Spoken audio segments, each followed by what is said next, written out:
To understand the ancient world, it is incredibly tempting to take a physical artifact and force it to fit a pre-existing timeline. You take a collapsed late Bronze Age city, for instance, and arbitrarily map it onto an Iron Age text. When you apply a late Bronze Age collapse to an Iron Age text, hundreds of years out of sync, you construct a historically inaccurate narrative. The dates mix, the cultures blur, and the data is compromised. This discipline carries historical baggage.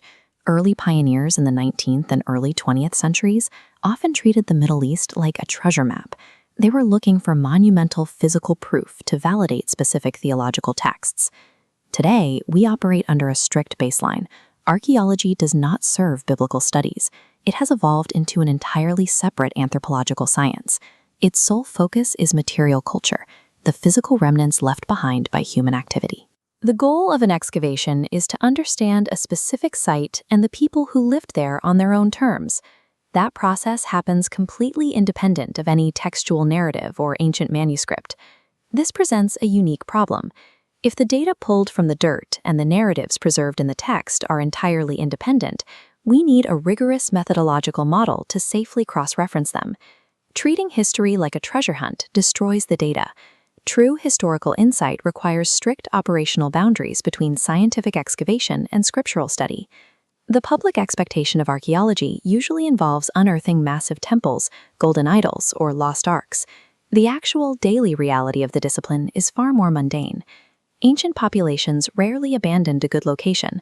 When a city was destroyed by an earthquake or a siege, the survivors leveled the rubble and built a new settlement directly on top. Over centuries, this created highly compressed layers of everyday garbage, broken walls, and discarded items. The core artifact of the Israelite era isn't a monumental statue, it is the ostracon. These are simple, broken pieces of pottery, potsherds, that ancient people repurposed as cheap scrap paper. This is a piece of ancient pottery covered in faint lines of cursive Hebrew script. It proves the highly bureaucratic, transactional nature of the raw evidence. This specific piece, the Masad Hashaviyahu ostracon, isn't a religious proclamation. It contains a lengthy, localized legal dispute submitted by a field worker complaining that his supervisor confiscated his cloak. We see this across the region.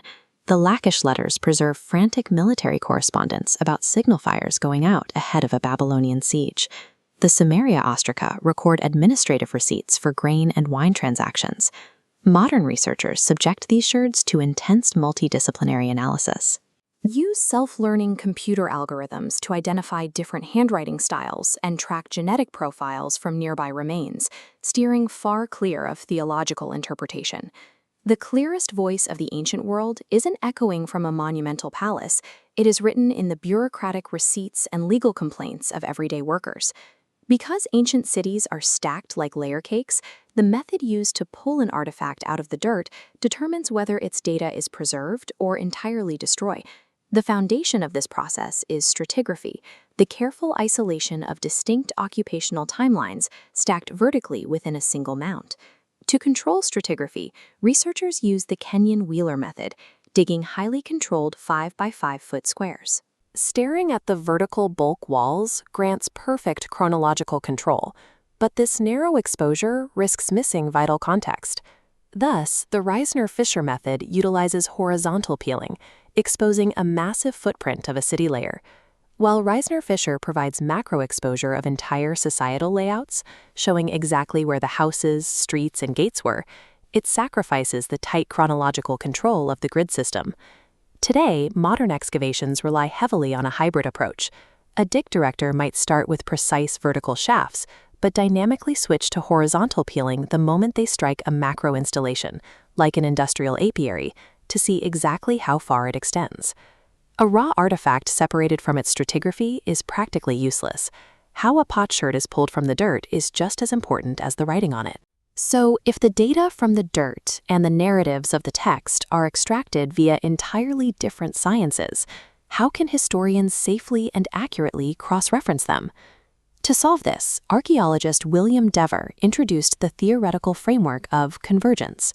Imagine two parallel pipelines, one for the textual record and one for the material culture. These pipelines must remain strictly isolated.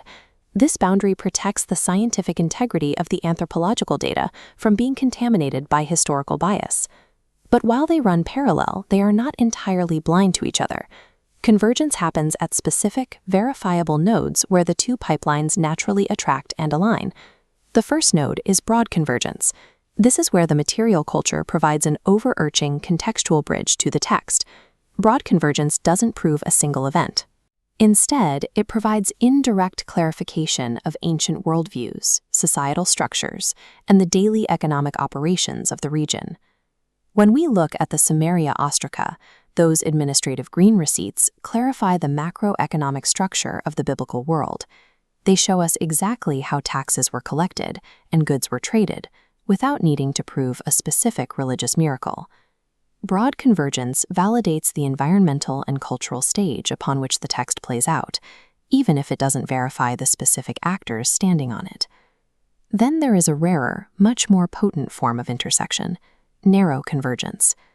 Narrow convergence is a localized, direct point of contact. This occurs when the dirt specifically bumps up against a named event, a verifiable place, or a specific law recorded in the Old Testament. We can see this direct intersection clearly on this exact shirt, the Mesad Hashanyahu Ostrakhan, detailing the dispute over a worker's confiscated cloak. The physical text etched into this pottery serves as a direct mirror to specific, unique collateral legislation recorded in the Book of Exodus, which forbids keeping a worker's cloak overnight. Because of these intersections, the term biblical archaeology carries heavy academic stigma. Many modern scholars reject the label completely, viewing it as inherently biased. But the term can be salvaged. When applied correctly, it is not the unscientific pursuit of theological proof, nor an exercise in confirmation bias. True biblical archaeology is the rigorous methodological mapping of these narrow and broad convergence nodes. By respecting the absolute independence of the soil, the material culture does not diminish the text. Instead, it provides the historical record with a far more profound, scientifically verified